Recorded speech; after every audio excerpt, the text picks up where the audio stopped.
I need them to be spending my average $100 in the store. Why am I sending the same offers I would give my $100 customer, the $20 guy? 2024 Super Bowl champion. Obviously, they had a great list. It was diehard fans around things that are fanatic sports, very targeted. And we did this for every sporting event, and it just printed money. You create the bucket that is needed today, but if people are making changes, like my segment to that next day should never be the same. If customers need, let's say, a multivitamin, and they, for whatever reason, drop out, you are doing a disservice to your own brand or to your client's brand. If you don't know RFM, if you don't know segmentation, if you don't know customer lifecycle and marketing, you are causing them to lose high-value customers, because otherwise, the customers wouldn't and shouldn't be leaving if you did your job. Yo, what's up, Chase? Hey, man, how are you? Good, man. Just reading the newsy from this today, man. It's another banger we dropped out today. Another great one. That was newsletter number 2, right? Yeah, just number 2, man. One to very many. I hope we can continue increasing the speed of these things. It's a lot of work to put this content together, but grateful for the team, of course. Yeah, getting a lot of great feedback from people. So we're clearly on the right track, which I feel pumped about. Yeah. Well, let's kick this thing off. We got a lot to talk about today on segmentation, and we're going to talk about how to increase engagement and how you use it. And we're going to talk about all things segmentation, man. So let's do this in 3, 2, 1. From the open to the click, they're the masters of the flow. Just watch your list grow and your leads turn to go. Did we retain you so far, or do we have to extend it? If you want results, you know you gotta send it. Yeah, you know you gotta send it. Yeah, you know you gotta send it. Yeah, you know you gotta send it. What is up, everyone? Welcome to Send It, where we discuss everything and anything retention marketing, specifically in email and SMS marketing in e-commerce. My name is Jimmy Kim, and I'm here with my co-host, Chase Dimond. Dude, Chase, big news alert. Let's start out with the fun news. We got our first sponsor, and usually we wouldn't go crazy here, but this is always very exciting. Dude, I am so stoked and so appreciative. Can we talk about them? Yeah, man, I think we should. Let's start it off. So special thanks to our very first podcast sponsor, Approo. They help you boost conversions, retention, and engagement by helping you effortlessly convert your Shopify store to an app with their mobile app builder. Yeah, and it's just approo.com, right? Yeah, it's approo.com. I'm sure we'll have some special links to get you guys hooked up with something cool, but this is all a little bit new to us right now as we're kind of rolling this out. But yeah, I'm excited, man. I met Abit a couple years ago, actually, at a trade show. I think I saw them doing it, and they were still in that like really early startup phase. And I remember asking him, hey, what do you do? And they told me something, and I was like, another competitor has arisen. You know, with TapCart being the market leader right now, you know, I know a lot of people have had their challenges, and I know it's a great product too, I've heard, but you know, everyone's always going to have it. It sounds like there might be a great alternative here in the market today. Yeah, it seems very similar to what you did with Klaviyo, right? Klaviyo was a market leader. They were ripe for disruption. Sendlin came in and kind of disrupted, and it seems like Approo is now doing that to TapCart. Heard nothing but great teams, and kind of talking with their team and kind of the clients already, we've heard really great early feedback. Yeah, they've got some big clients. Pretty cool, man. We'll talk about more, and one of these days we'll get him on the pod too, because he's got a lot of theory and talk about how retention works between mobile and email and SMS, and I'd love to hear the point of view, and we'll bring him on in a later one. But for now, and for today, dude, let's talk about the power of segmentation. We're talking about how to increase it, how it works. We're going to talk about maybe like best segment behavior, and we'll even give some best practices. We're going to make this one filled with lots of valuable, juicy content. We want people listening to this multiple times, and I think that's exciting. But before we get into there, I want to start out with something hot off the press. Just like last episode, I figured like we'd do something. So what did we talk about last episode, Chase? It was the branded images, right? Yes. Guess what? What? You're supposed to say what here? Yes, what? Apple has suddenly stepped up and said now they're adding brand verification to their logos of their emails. So on Apple Mail apps, which we haven't, they're going to announce that you can get something similar to what Gmail announced, where you can have your logo and even a blue check mark ultimately, and it's going to be rolled out later this year. What do you think about that, man? Pretty cool that Apple's listening to the podcast. They heard last week what was happening with Google, and they decided to jump on the train. So I love it. Yeah. 100%. It was definitely us and Apple listening to our pod. That's we're going to go with that. But dude, that's exciting. I think the branding side of things, and though we've not seen any lift, you know what happens when everybody has it? You actually stand out by not having it. So who knows how this is going to all work out. Yeah, it's interesting. Well, dude, I'm pumped. I can't wait any longer. Can we talk about segmentation? Yeah, dude, let's talk about segmentation. But before we jump into segmentation, because it's a scary word, I think that there's this like rudimentary level understanding. And I remember last week we talked about this on the pod. We want to take people to a basic to to intermediate understanding today. That's our goal here today in this pod. So let's start off, Chase, with the most general, broad question that I know that people who are listening, especially people who may not be very seasoned marketers yet listening to this, or people who aren't really in the weeds, I guess. Let's talk about what is segmentation. Yeah, I think the easiest way to think about segmentation, so starting with an analogy, if you think about a pie, right? There's the entire pie that you purchase, but when you're at an event or a dinner or whatnot, you have to slice up pieces of the pie for different people. Some people are going to want a smaller sliver, maybe some of the kids in the group, and maybe some of the adults might have a big piece, or they might go back for seconds, right? So when you think about the pie and those different slivers, segmentation and list are kind of comparable. So the list is the entire thing. The list is the pie, and the segment basically is the pieces. So it's the slice of the people in your audience or in your group that or are relevant. And there's different types of segments, right? So the way in which we build segments depends on a number of things. Things like someone's behavior, things like their demographics, things like their psychographics, and a bunch of other things. So the data that we have on of our customers, or our subscribers, should I say, is what allows us to distinguish between, a buyer versus a non-buyer versus a repeat buyer versus someone that's in a specific group. So long-winded, segmentation is the ability for us to slice and dice lists into meaningful chunks that allow us to add contextual data and therefore contextual messages to kind of what we're going to send out, which makes it a whole lot more relevant. Does that make sense? Anything to add? No, that was perfect, man. I mean, I love the analogy with the pie. It's easy to understand that way, the whole slice of a pie versus the whole pie, and using a lot of characteristics. That totally makes sense. Yeah, and with that, kind of to expand on those characteristics, right? So I think the three primary ones that you and I kind of talk about and think about are one, behavioral, right? So this is based off of user actions. So say someone has purchased in the past, say they've opened an email, clicked an email, right? They viewed a product. So their website activity. So what are the behaviors that someone's taking within an email or within an SMS or on our site? And this is really ideal for us to create experiences that match their interaction, right? If they are viewing a product, go send them a browse abandonment email about that product. If they are, clicking on emails and they're going to the cart, and they're not buying, send them the abandoned cart. So those types of things are a big type of segmentation. The next one is demographic. And most people are familiar with this, but it's characteristics like age, gender, and even location. So this is effective for doing kind of broader audience traits around, maybe it's a campaign in the United States to people on the West Coast right now, kind of in the winter, fall months. It's still pretty warm where I am. Right now I'm looking at the weather. It's still 86 degrees. I'm still going to probably be buying t-shirts and flip-flops and sandals. But on the East Coast, right, it's probably starting to get a little bit chillier. Maybe you should start sending campaigns to the people on the East Coast, right? So the demographic based on the location, you should start sending them jackets and hoodies and kind of pants and closed-toed shoes. And then lastly, hold on, but you know what, Chase? I'll tell you something on a funny note here. I've been out here in Austin for about a year now, and we're starting to dip into like the 70s, and I actually think it's cold. It's really messed up. Yeah, and you were from San Diego, right? You had like the best weather in the world. Yeah, I don't know why I feel like this is cold, but it's funny. I've put on a hoodie in the morning when I'm taking the dogs for a walk because it's cold and it's 70 degrees. Yeah, your body just adjusts, right? Like so quickly depending on where you are. And I think that's why these kind of, demographic type segments work so well if you leverage location and some other things, right? And they're not just ors. You don't leverage location or age or gender. They also can be ands. And if the list is big enough, leveraging ands makes a lot of sense and allows you to go from being like somewhat targeted to being super precise. And then the last one, before we kind of talk about, some of the benefits and everything else, is what's called psychographic segmentation. And that's basically what are people's interests, values, their lifestyles. And the more that we understand, about each kind of subscriber on a granular level, the more that we can create ultimately messaging that resonates with their personal motivations and their preferences. Because, there's groups in these buckets of these segments that kind of act similar. And there's also people that are going to act very different off the things that we mentioned.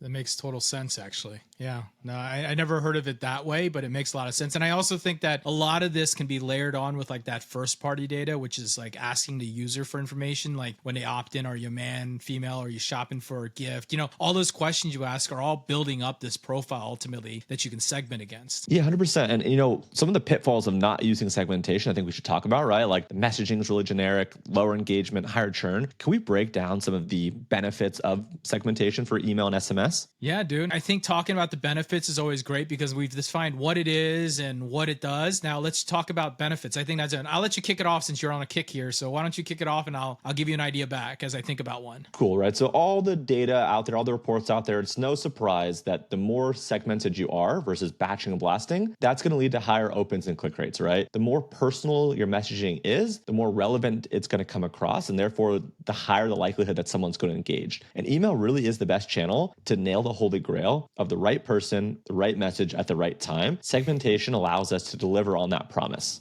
Yeah, I love that. The right person, the right time, right message. That's always good. The second thing I'm going to go the other way with it is we can reduce unsubscribe rate. The reason people unsubscribe to an email chase is because the content wasn't relevant and they're opting out because the message isn't resonating. They're not in the market, whatever that might be. But, a benefit of segmentation is by understanding using their data and how their behavior has been is you can actually avoid messaging the wrong people that are maybe not interested or it's out of cycle ultimately. That's a good one I can think about. What about you? You got another one? Yeah, 100%. So we talked about more opens, more clicks, less unsubscribes, right? So naturally, that's going to increase our conversions and our revenue, right? The more specific we are, the better the messaging, right? The more likelihood of people clicking and opening and not unsubscribing just gives us higher likelihood of actually converting those people, either A, for the first time, or B, as a repeat buyer. So segmentation is going to allow you to do so much more with so much less. Yeah. And then the last thing that I can think of, just to add on to that, as you kind of talk about increasing conversions, what it also does is it lowers the churn of customers or the attrition of customers. Because if you're giving customers more relevant messaging, more relevant personalization, they will stay on longer because they're resonating and connecting with you ultimately. Yeah, 100%. And I know you when you started an email, the big thing that you learned was RFM. And I feel like RFM would be super applicable here. Do you mind giving us, the spiel of RFM? Yeah, man, I love RFM because everything that I base principles off of when it comes to email and retention in general is very much. So I'll break it down like a newbie first, and then we'll kind of dive into it with like examples, but I can give you some ideas. So RFM, it stands for recency, frequency, monetary value. And it's a really powerful way to segment customers for more effective messaging ultimately, right? So let's break it down. Recency, which is the R, right? This is how recently customers made a purchase or has not made a purchase, right? This can be recency of how when they made a purchase or if they made a recent opt-in or however they joined your newsletter or your customer list or whatever it might be, right? So example, a customer who's purchased in the last 30 days can be segmented to a new customer group, but then once they're out of that 30 day, they could be into the next segment group, for example, right? That's using recency. So like personalized message might be something like, hey, thank you for your recent purchase, right? Or like, here's how to take care of this new product because you know what they purchased, right? Through that side of things. And then you jump into frequency, which is the RF, right? RF is how often your customer buys. Now, this is tricky because it really depends on your brand ultimately. Some brands, you're going to have something that reoccurs monthly. Some people buy 6 months. Some are frequent buyers. Some are repeat buyers after they've enjoyed the product. I mean, there's so many different reasons why your brand may act differently. But for you to understand what your frequency model for your business is really important so that you can ultimately figure out when to be in front of them and also start driving value ultimately, right? So like if you think about a personalized message there, it's like, we noticed you've been a loyal customer. As a thank you, here's an exclusive early access to our customers, knowing that they had purchased 6 months ago and the average cycle might be 6 months, for example, right? And then the last one, and this is always my favorite, which is the monetary side. This is the place that I like to spend a lot of time on because I always believe, as much as retention and percentages and all this, my wholehearted belief, Chase, is if you optimize for CLTV, the rest works backwards, meaning like all the things that you got to work on really require optimization of how much a customer spends or the monetary. So a high value customer, and I've talked about this before, a high value customer is very different than a low value customer. And to me, if you're not splicing up your customer values, right? I've got a customer who spends an average $20 with me. I need them to be spending my average $100 in the store. Why am I sending the same offers that I would give my $100 customer, the $20 guy?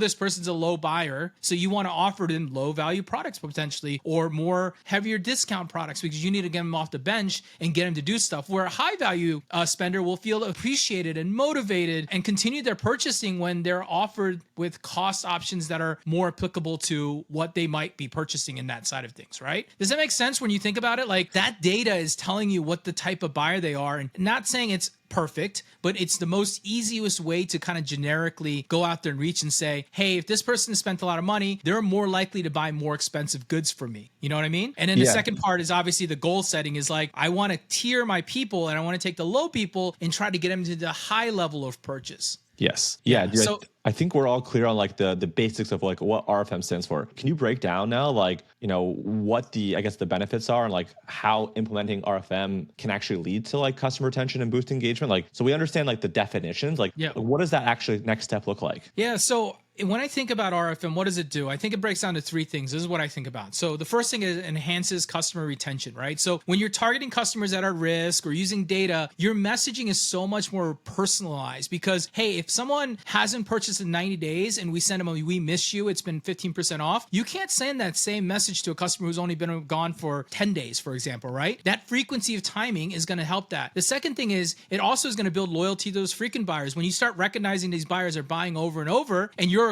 rewarding them by saying, thanks for continuing to buy. Here's another gift. Here's another discount. Here's another loyalty. That ultimately enhances that relationship. So using segmentation allows you to speak to the customer, even though they're in a digital aspect in a very broad, like targeted way where you're still going after the data and using those generic data points to be able to drive that enhanced relationship ultimately. And then the next one I think is always engagement. Look, the monetary value will help you create more personalized offers. I think knowing what I said earlier, and I'm not going to dig into this, but knowing what I told you earlier, if you know what they're spending and you're offering them products based around what they're spending, well, dude, that is really part of personalization if you think about it. Because if I'm a person who buys $20 products, don't send me $100 products. But if I'm a $100 buyer, don't send me $20 products. It's pretty simple, actually, and it's a very clear thing. This is the whole thing where people move up and down on the chain of like price value, but ultimately it comes back to the whole idea of CLTV and using that data to be able to drive that. So that's it. And then third, Ben, I think the third and fourth are all the same. It's like improving your open rates and clicks and reducing your churn ultimately. If you think about how you're personalized that experience based around their data, your chances of improving your opens and clicks because of the relevancy of those messages are there, but it's also going to reduce churn because you know where they are in their journey. Like, hey, these customers are fresh 7-day customers. Maybe they're going through a special set of, educational with small bumps and upsells, or you're taking them with a more like we've missed you approach when time goes by, right? All of those are just more relevant. Like Chase, if you haven't visited and purchased from a brand, you love the brand Built, for example, right? You're a big Built guy. And if in 60 days they sent you an email and said, man, we missed you, you haven't bought anything, that feels relevant. Even if it's generic, it's still relevant. You know what I mean? Yeah. So I think those are different things. But here, recap. Recency, customers who have purchased recently or haven't purchased in a while. Frequency is the rate of repeat purchase, and then monetary is the spending volume, right? You take those three together and you ultimately be able to curate a strategy around all those little micro segments. That is segmentation at its core to what we call RFM. Hopefully that made sense, man. Yeah, for sure. And I kind of got a hot take now actually thinking about that. I think like marketers are so important, right? I think the reason in which companies lose high value customers for good products that should be purchased often is probably because marketers are not doing a good job. Marketers suck at marketing, right? Like I really think like if customers need, let's say, a multivitamin and they've been with you for a while and they, for whatever reason, drop out, it's because marketing didn't do its job of keeping them as a customer. So I think my hot take is if you don't know RFM, if you don't know segmentation, if you don't know customer lifecycle and marketing, you are doing a disservice to your own brand or to your client's brand, and you are causing them to lose high value customers because otherwise the customers wouldn't and shouldn't be leaving if you did your job. Well, if you think about it in a retail sense, Chase, like if I have Mr. Jones who comes by and buys the most expensive things every Friday, how do I treat Mr. Jones when he walks in that store every Friday? I roll out the red carpet and I want to bring him in. It's the same thing, I think, in a digital effect. And you're absolutely right about it. I always have this weird, and I'll take a second hot take to this, is I believe automation tools have ruined the modern marketer often. And what I mean by that is when I learned RFM, Chase, I used to download it onto an Excel sheet and then use different pivot tables to lock into segment. Then I would upload the segment back into my ESP and then send to that segment. So that active strategy, man, was a lot of work, but that was fulfilling to see the end result. But today, because it's so easy, it almost takes, people are taking it for granted almost. Yeah. People set and forget it. They're just using kind of general triggers. They're not kind of layering, cutting down more specific. It actually, you'd think with the opposite. Like when you were doing it was so hard, you would have think that friction would have stopped you, prevented you. Whereas now it's almost too easy that like people kind of just gloss over it.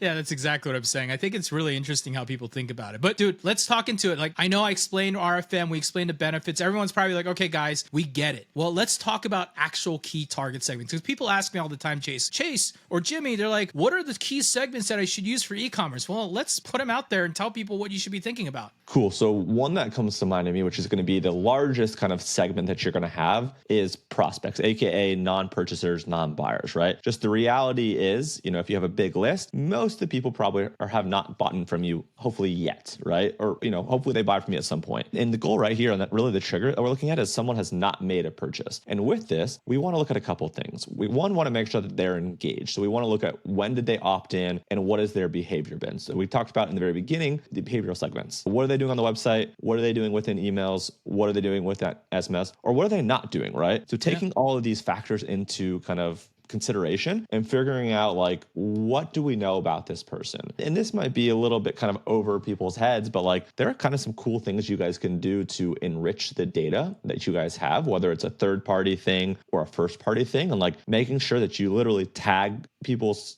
counts based off of what they're doing. So I know within Sendlane, I know within Klaviyo, I know within a number of ESPs, there are ways in which you can set up links that automatically add properties to someone's profile based on what you're doing. And when I was working with this company called The Chivery that was owned by the media company The Chive, they had so many different SKUs of shirts that like for us, we were trying to categorize, these 100 shirts into comedy, or these 100 shirts into sports, or these 100 shirts into lifestyle. So we started tagging things like the categories that people clicked, the specific item, and then tying those back to a category just so we can understand, okay, based off of, behavioral analytics or predictive analytics, this likelihood based off this person's name is they're a male. Right? Just based off their demo, a lot of people were male, or it was women buying for males. They also clicked on X, Y, and Z category. Okay, so they're a male. They're probably in this age, just based off the demographic that we know, and they're clicking on t-shirts around sports. So let's start showing them and trying to figure out based off their location, what sports teams they're going to like, right? You're in Texas, you might like the Cowboys, you might like the Texans, you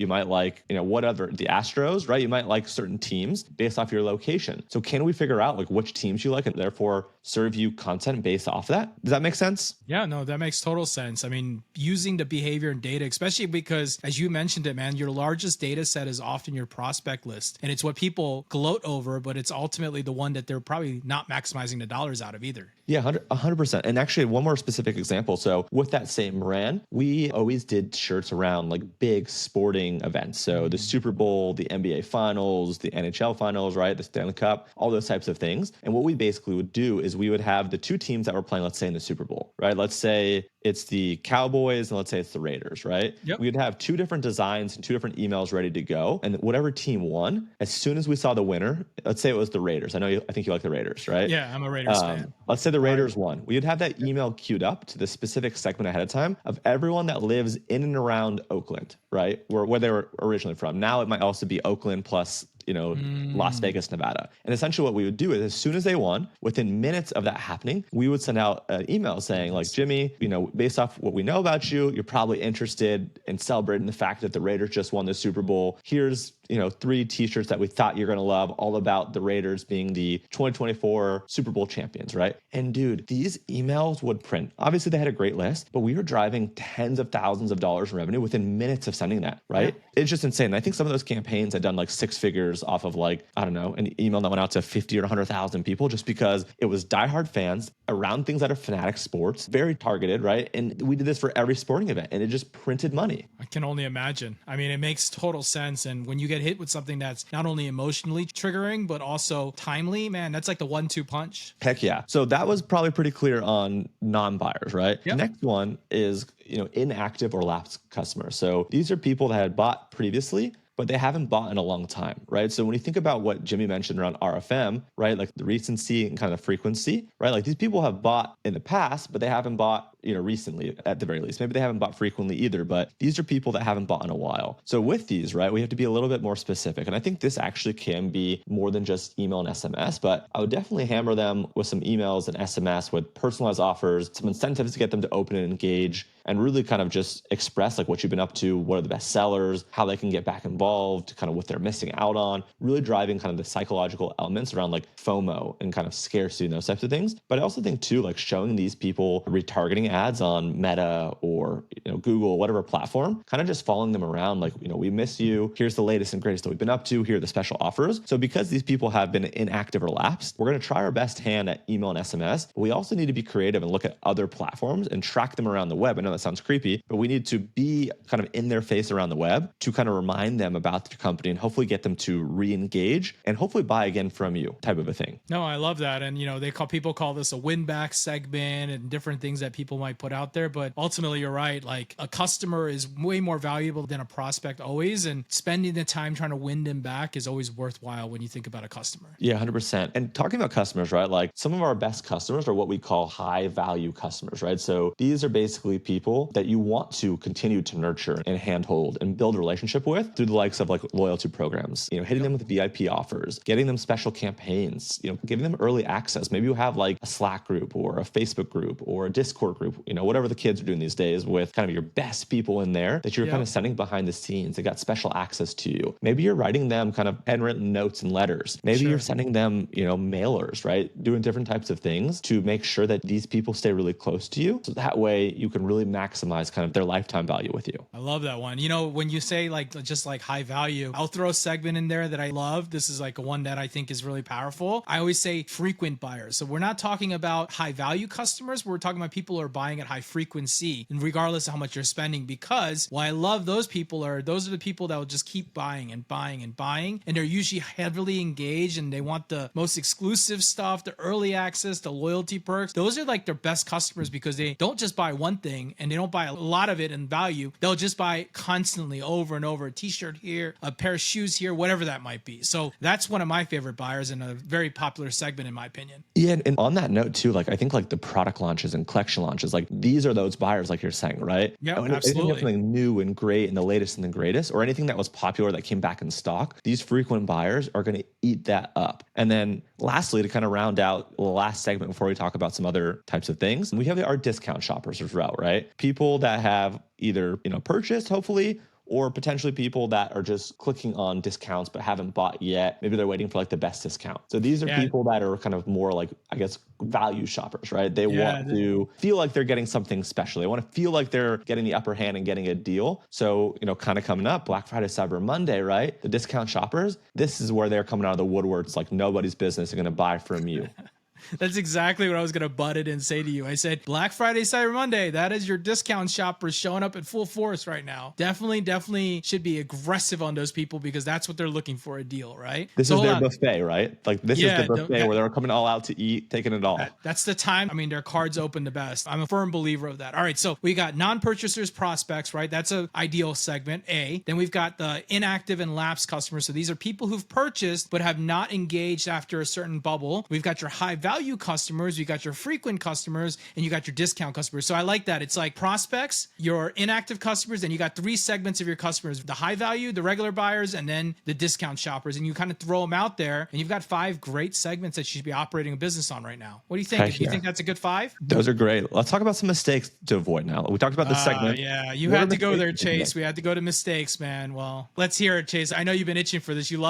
Chase loves being like, we could do this better. So go ahead, Chase. Start it off. Tell me some mistakes. Segmentation is so important, but some people get too granular. They over segment, right? Yeah. So they are going to basically take an audience that could be good and could be kind of where the juice is worth the squeeze, and then they just go overboard and they just make it like 5 or 50 people. And it's just like the reality that people open enough, click enough, and convert enough on such a small segment, it's just not there, right? Like we do need some volume. We do need some numbers. And ideally, right, like we're talking about people that have bigger lists or decent sized lists, right? You want a segment that at minimum has a couple thousand people, right? If you can get into the tens of thousands, great. I know that's not realistic for everyone, but there's no point in sending an email to 100 people in a segment. There just really isn't. That's my personal opinion. Do you agree or disagree with that? I agree, man. I think email is a volume game, man. It's all about volume. If you don't have volume, it really makes it hard to do anything. Exactly. So I'd say over segmentation is a big one, although you do have to segment. Don't miss out on that. Just don't be too granular. Use the 5 that we talked about, 2 minutes ago. What I always say this on the internet, I say focus on your 80%. Don't try to over optimize on things. Focus on the 80%. That's good enough.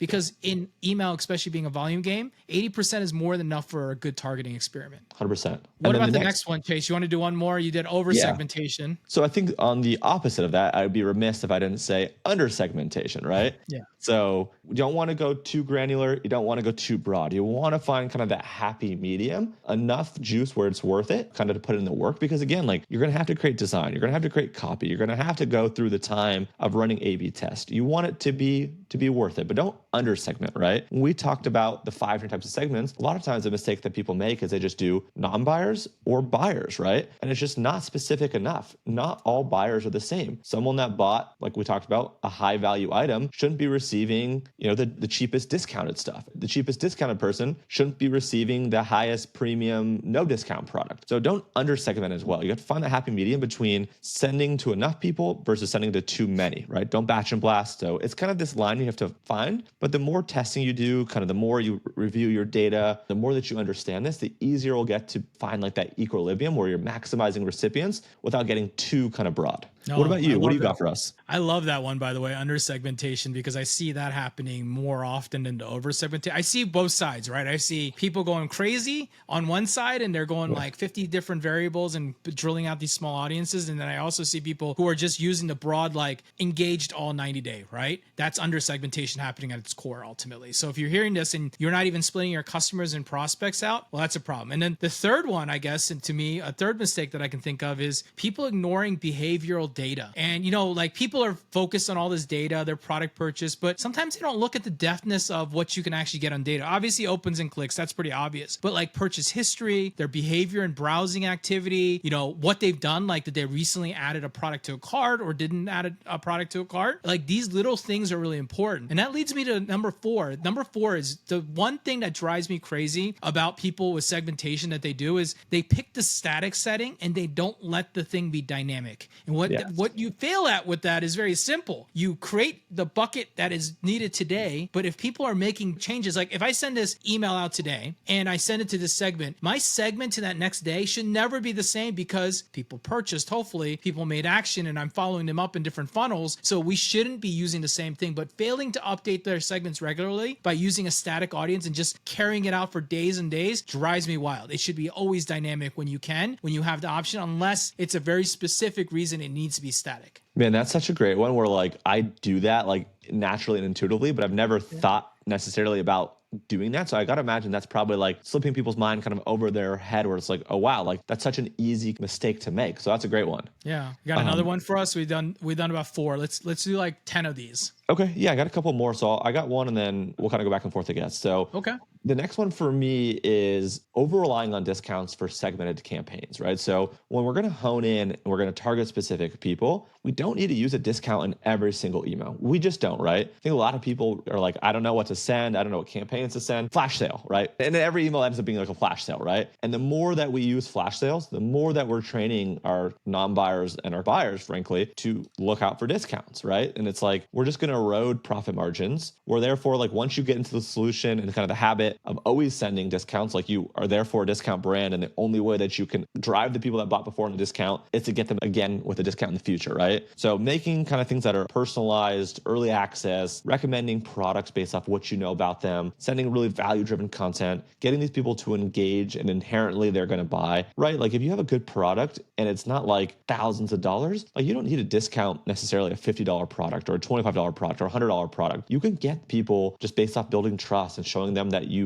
are the best provider on the market above and beyond just relying on discounts. And the reality is, man, like how much of a discount are you giving? $20 off of $20, $10, $7? If you can't overcome that with some good old nurturing and marketing, I feel like that's like just core 101 of being a good marketer, right? 100%. Yeah. All right. Here, I got a number 6 of a mistake I've seen. People don't go back after they've created their segment. And what I mean by that is people will go and create their segments, but they won't check the effectiveness, or they'll muddy that segment by adding it with 8 other sends all at the same time. And audiences send it out and they have no idea if the segment worked or not. And they just continuously go after it. So my mistake that I see often is people they're not iterating or optimizing around those segmentations. That's another one. Got another one, Chase? And building on that, right? Like, I guess the seventh tip technically would be when people are just building kind of segments based off assumptions, not the data, right? So if they're not reviewing the data that you're talking about, they're just continuing to go off their gut, and you have no indication of whether your gut's right or wrong. Sometimes you're going to be right, but a lot of times you're going to be wrong. A lot of times I've noticed too, like, what people tell you what they want versus the actual behaviors that they take, right, and do are very different. Everyone says in a survey, oh yeah, I would buy this thing, or I would buy this product if you launched it or released it. But the people that actually mean it are the ones that take out their wallets and swipe their credit cards, right? So don't segment off assumptions. Look at the data like Jimmy's talking about. Go back and study it, or else there was no point to do the testing in the first place.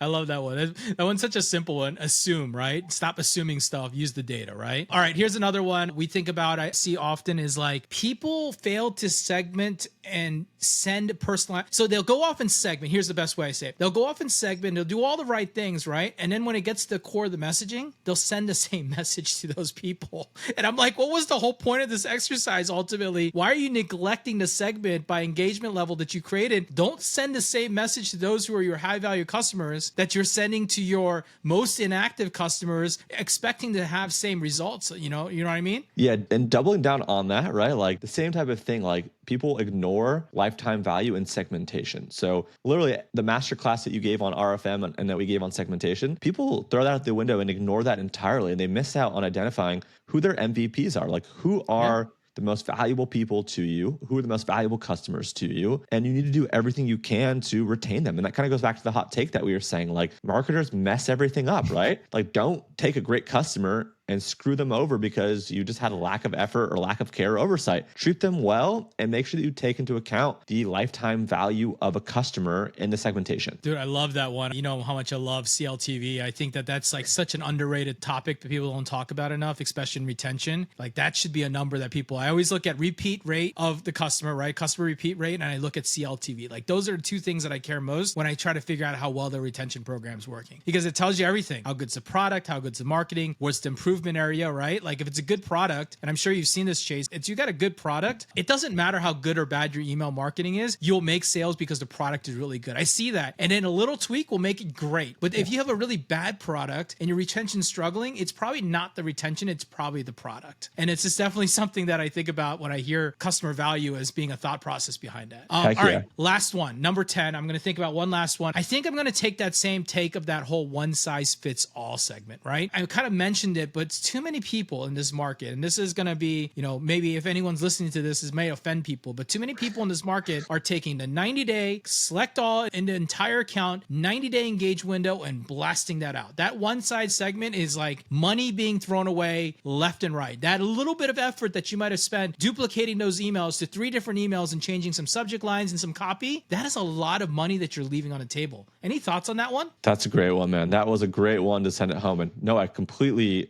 agree with you. Like, bro, this was a masterclass on segments. This was a good one. I hope people are watching to this point and watch it back. This was a great one. Yeah, and I'm excited because, for me, this stuff is like naturally in my head. And one of the things that I've learned, and you've known this, Chase, but we think things because we've learned them over the years and decades of working online. And you don't realize how hard this is for a lot of people to understand. And when you start talking about segmentation, dude, that's the word that next to deliverability, segmentation is the next word that people's eyes glaze over. Yeah, they hear it and then they're like, oh, I don't know. And they kind of give up. So don't give up. Watch this video. Don't give up. Learn it. Be a master at it. If this is how you tweak, imagining adding another 5% of retention revenue to your bottom line of your business. And if you're doing $1 million, that's meaningful. If you're doing $10 million, it starts adding up. You're doing $100 million. Whew, that's a lot of money to add 5% to your business at $100 million.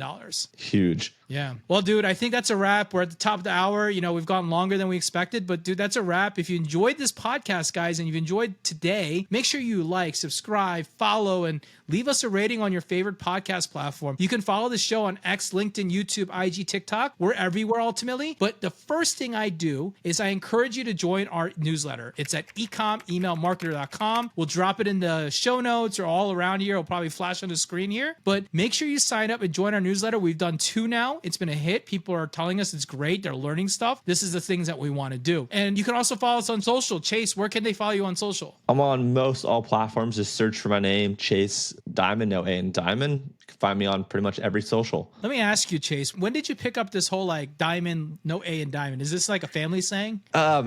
talking to doctors, banks, everyone. No one can understand or spell it. So I've probably been saying it for a few years now. Like I have to probably use it at least once or twice a week outside of this podcast. So that's hilarious. I think it's always funny when you say that, but I figured it was like a family saying at this point. Cool. And I'm found mostly everywhere on LinkedIn and X Today. Those are the two places that you'll find me, and I post and talk about retention marketing quite often. So come find us if you're enjoying this pod, and come follow us on social media, and we're excited about it. All right, next week, Chase, next episode, we just lit it up. We might as well keep getting nerdy here. So next episode I've got on the agenda here is we're going to talk about the science of copywriting. We're going to talk about how to drive more opens and conversions through the art of copy. And copy, I know is special to you. It's always been special to me because I think it's the first art I learned when it came to marketing online. How about you, man? What do you think about copy? Yeah, words, copy, the most important things that you could have. Obviously, design is important, but what you say, and by the way, this isn't going to just help you with e-commerce emails. This is going to help you with writing social content, everything, with your personal emails, with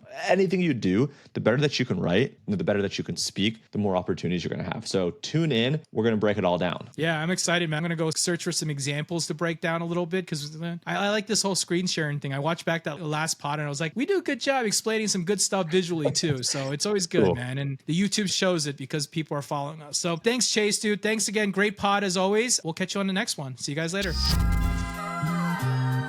From the open to the click, they're the masters of the flow. Just watch your list grow and your leads turn to gold. Did we retain you so far, or do we have to extend it? If you want results, you know you gotta send it. Yeah, you know you gotta send it. Yeah, you know you gotta send it. Yeah, you know you gotta send it.